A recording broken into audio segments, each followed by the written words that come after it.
Meditators, today I'm going to talk about one of the most important factors when it comes to a trader's success, psychology. Improving this will help you make better financial decisions, be happier in your day-to-day life, and ultimately become more profitable. I truly believe that psychology is essential for anyone looking to succeed, so I'm excited to be able to share my top tips that I think will help you become better traders. For improved audio quality, remember to like and subscribe below. To stay one with the crypto market, sign up and get 6 free newsletters a week. You'll find a link in the description below. Finally, a quick thanks to our partners Exodus for making this podcast possible. There will be more on them later. Trading psychology is a key pillar to any trading system. It impacts our ability to make rational decisions when most needed and allows us to avoid poor decisions based on emotions. Just as a car is only as good as its driver, a trading system is only as good as the individuals executing the trades. Improving your psychology is therefore essential if you want to become a more profitable trader. Here are my top tips for improving your trading psychology. Reward the process and not the outcome. We can't control what the market will do. However, we can control our actions. I remember there was a time where I would reward myself for hitting certain numbers when it came to net worth. First, my trading portfolio got to 50k. I was extremely excited. Then it hit 100k. Again, really good milestone, and so on and so forth. You keep moving that target up, but what you're rewarding is making money. What if I opened a trade on 100x leverage and that got me to that 100k target very quickly? I mean, great if I got there in 2 days instead of 1 year. However, what if I were to repeat that behavior again and again? That would guarantee I go broke and accomplish none of my goals. So what you need to focus on is your behavior, not the outcome, especially in an uncertain long-term game. To leverage an alternate example, I have before aped into an absolute shitcoin on Uniswap and managed to turn $10,000 into $100,000 in the span of 1 day. Now, yes, I knew this was a gamble, but if I took this as a trading decision, despite the money I made, over the long term, if I did that 100 times in a row, I would absolutely go broke. So even though I made money, the decision was incorrect and I should not be rewarding myself for it. So regardless of whether you win or lose a trade, focus on the process, not the trade itself. Detach yourself from the outcome by building habits around things you can control, and you will establish behaviors that improve your trading over the long run. Tip 2 is to accept your failures and not to deem them as unlucky. When losses occur, there must be a clear acceptance of what has happened, even though it can be easy to blame the loss on something else. If we do not take the time to understand our mistakes, we are destined to repeat them. Every time you make a mistake while trading, take the time to review your actions, understand why you made that mistake, and put in place measures to make sure you never make that mistake again. To leverage an example here, I noticed again and again that anytime I was hungry, I would make really bad, stressful trading decisions. This was a period of time where I was continuously increasing the amount of money I was trading with, and I'd only recently moved to, say, 6-figure position sizes. I can't remember exactly what range it was, but for the sake of this example, that's what we'll use. Now, previously, I was used to trading much smaller sizes, so being down 2% on a trade was not quite as painful or scary, and normally I'd be completely fine. But there were these times in the evenings where I'd been staring at the screen too long and gotten a little bit too obsessed that I'd forget to eat. And when I'm hungry, I don't do too well. These drops in blood sugar make me more prone to stress, more prone to irrational, greedy decisions or fearful mistakes. So actionably, and this sounds so simple, I just put some food next to my desk. I got a whole range of protein bars, and I even did a tweet about it, like a whole chest full of them. And anytime I was hungry and I felt it, I'd just take one of those out, take a bite of one, and immediately I'd feel my emotions come back, stabilize. And this is because I noticed the mistake happening and I took an actionable step to make sure it doesn't happen again. This requires a lot of self-awareness, but if you keep a trading journal or diary and take notes, you can really notice these things, and the micro improvements will change your trading game. Maybe not day one, maybe not day two, but imagine you start eliminating one of these emotional traps every single day for the course of a year. By the end of it, your game will be completely different. Now, tip 3 is to live a healthy lifestyle. What do I mean by this? Basically, sleep well, eat healthily, meditate, and exercise. I can't stress enough how trading is a lifestyle. It doesn't matter how successful you are trading for 1 to 2 years. It's a terrible way to make a quick short-term buck. It's a great career and long-term income source, and you need to make it sustainable in order to do this. Meditation is like going to the gym, but for your mind, and it's been clinically proven as well. You've seen increases in grey matter and neural activity from people who regularly meditate. If you don't know where to start, there's one resource I always recommend, and that is the Waking Up app. It's made by Sam Harrison. It's got a wealth of knowledge. It's free as well, so definitely recommend checking that out. The next one is sleep. Now, sleep is arguably the most important. Maybe should have started with that. But good sleep is the number one thing you can do to improve any endeavor in life. It'll regulate your emotions, make you feel better, make you more energetic, increase your willpower, increase your strength, increase your intelligence. In absolutely every way, sleep will make you better. And the most important thing to do here is focus on consistency. Make sure you go to bed at the same time, give or take 1 hour every single night. If you can, give or take 30 minutes, as close as you can get. Now, if you want to learn more about this, Why We Sleep is a fantastic book by Matthew Walker, I believe. So definitely recommend checking that out and starting to optimize your sleep. It's a life changer. When it comes to exercise, just make sure you find something that you can consistently do. It really doesn't matter what it is. A lot of people advocate strength training or lifting weights, and while I absolutely adore that sort of training, it's not what you need. The only thing you really need is 10 to 20 minutes 3 to 4 times a week where you're very active. It's a great starting point alongside regular walking. Try to keep your body moving. Sitting is not good for us, definitely not all the time. And it releases all sorts of beneficial hormones, helps you focus, grounds you. It even humbles you as well if you're doing some challenging stuff. So definitely focus on the exercise side of things. And finally comes diet. Now, I've noticed a very strong correlation between what I'm eating, my digestive health, and my mood and ability to function and execute.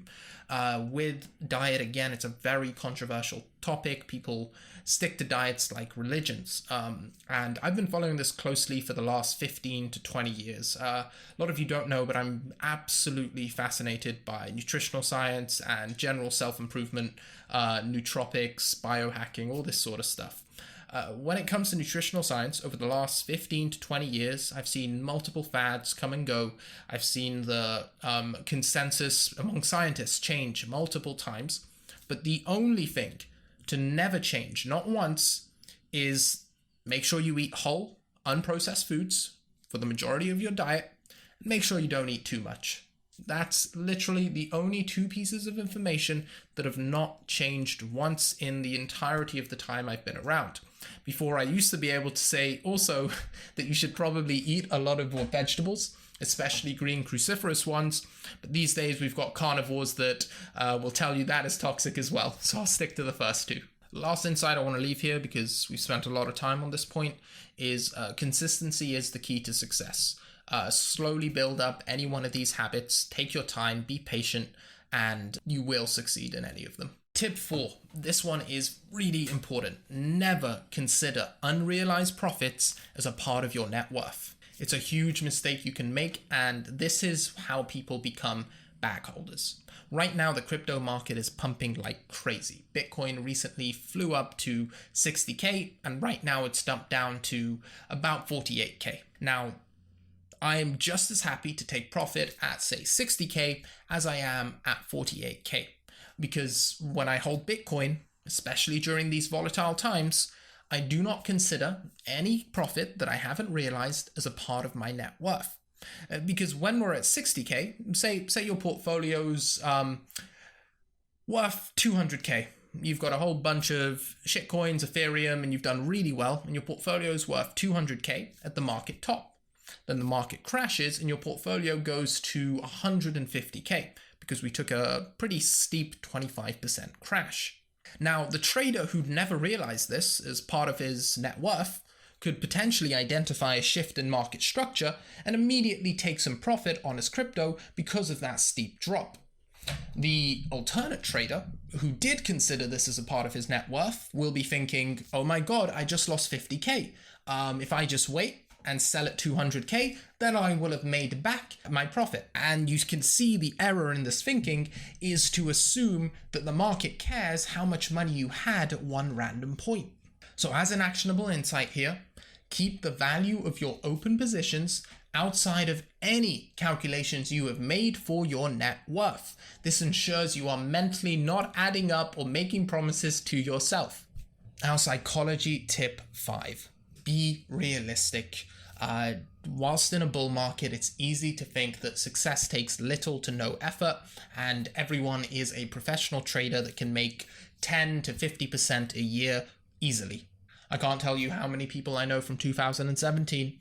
A lot of them are popular accounts you see right now in the Twitter space who quit their jobs in 2017 because it was a bull market and they were making decent money to become professional traders. And then by the end of 2018, they were begging for their jobs back.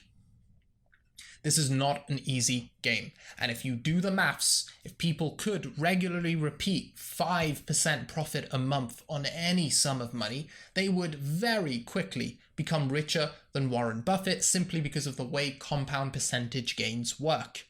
In these market conditions, people severely underestimate the amount of time and effort it takes to become a proper trader, the level of risk management you need to survive this game long term. No matter how much money you make, it can all get wiped out in one trade. I've had traders wipe out 3 years of hard work simply because they made one emotional mistake. Your upside is unlimited, your downside is limited. Stay realistic, stay humble, and stay true to yourself. I guarantee with patience, you're much more likely to succeed than with arrogance. Now, this is not to deter you from becoming a trader, it's simply to prepare you for the amount of work it is going to take.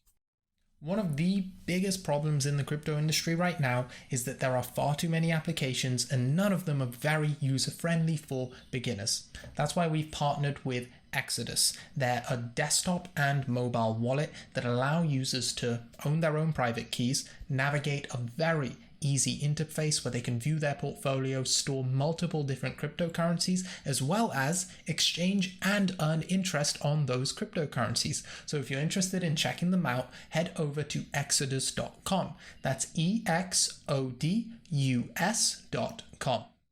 Now, tip 6 is to not trade overly large position sizes. The key word here is overly. And how do we know what is an overly large position size?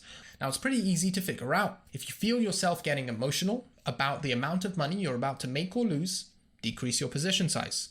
If you feel you're not emotional at all and you're completely cold and numb, either keep it the same or increase your position size.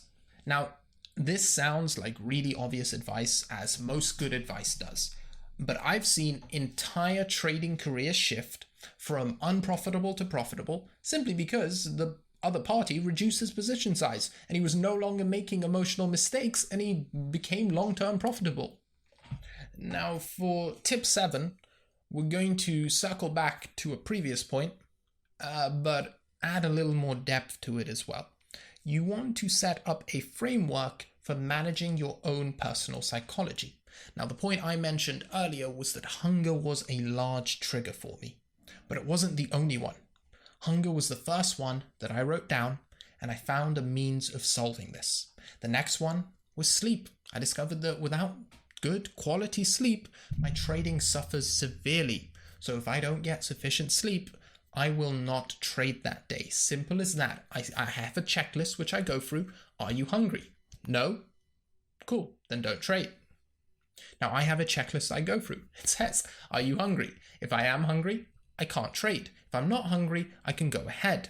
Am I sleepy? Again, another thing to monitor. Have I had any fights recently? Now, this doesn't need to be a literal checklist, and eventually you will learn to automatically go through these in your head. But the point I'm trying to make is identify your key triggers, have them written down, and have a literal checklist like a pilot that you go through every single time you want to learn to trade. And what I love about this is I've actually had a pilot as a client who I have helped through his trading journey. And one of the things he was absolutely fantastic at was setting up a very solid checklist before every single trade. This is because it's standard procedure for them to go through these and make sure they stick to the routine every single time. This routine breeds for consistency, and that consistency breeds long-term success. Tip 8, avoid over trading.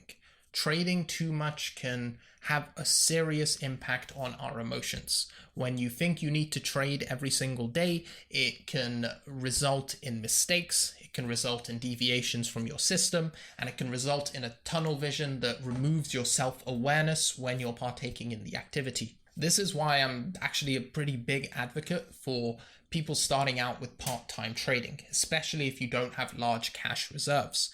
Keep your job. Let that income keep coming in, and don't be reliant at all on your trading.